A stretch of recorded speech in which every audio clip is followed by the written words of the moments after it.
Inatake na pala nila yung pagong dito. Ang ganda talaga ng pwesto nila dito mga doy. Kasi lamang talaga sila sa pwestuhan. Kaso ang aga ng ultimate ng Chang'e dito mga doy. At wala rin talaga akong nagawa. Hindi ko napindot yung retry na yon. Ano yung dekorasyon?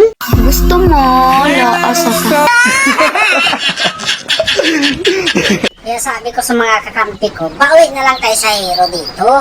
Lahat ng makikita natin dyan, pagmamayari natin yan. Basta, suko lang tayo. Huwag tayo magpadaog-daog dito. Uy, hala ka, ano to? Ba't nawala na yung mga kakampi ko? Sus, Mario Sep. Tapos, imbis na doon ako sa bato tatawid mga doy, dito pa tumawid. Ay, pahamak. Madaldal ka eh.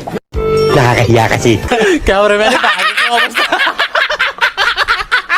Pag ikaw maabutan ko sa Eclopse, impas ka talaga, kaso ang bilis mga doy. Pero sabi lang, okay lang, may tamang panahon at oras para dyan mga doy.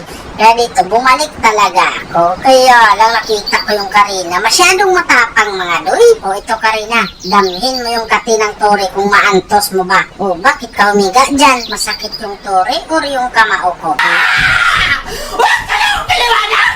Iligtas mo na yung kahintang mo dyan, Lay. Ako nang bahala dyan. Masyado kayo sa laylay namin, ha? Ano kayo, bayani? Naku po, laylay, impas ka na dyan. Nararamdaman ko na talaga. Pero huwag kang mag-alala, Lay. Ipaghihiganti kita. Bakit ka pa kasi bumaba 1-1? Sana naglipad-lipad ka na lang. Dito, inatake na namin yung malaking mananap kasi nagbakasyon yung Karina. Kaso yung 1-1, nakapaglipad-lipad talaga siya. Pero hinayaan ko lang siyang maglipad-lipad dyan. Kasi ito talaga yung focus ko, yung malaking mananap.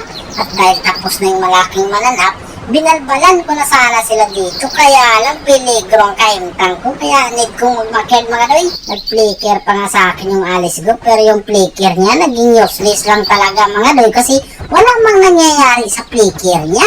Kala siguro niya mahuhuli niya ako ng ganun-ganun na lang. Sus Mario Sep, biyog taon kayo. Do not underestimate my hard situation. Mas magaling ang kamay ko dyan. Tama kayo. Ako naman eh.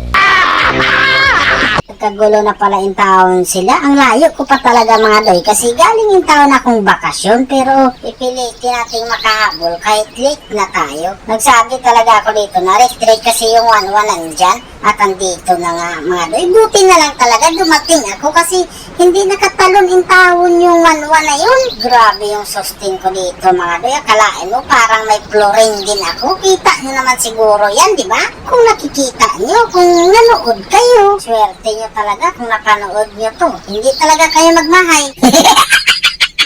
Kaya kung ako sa inyo, ay dapat manood na lang talaga ako para makikita nyo yung mga galawang wala dito, wala doon.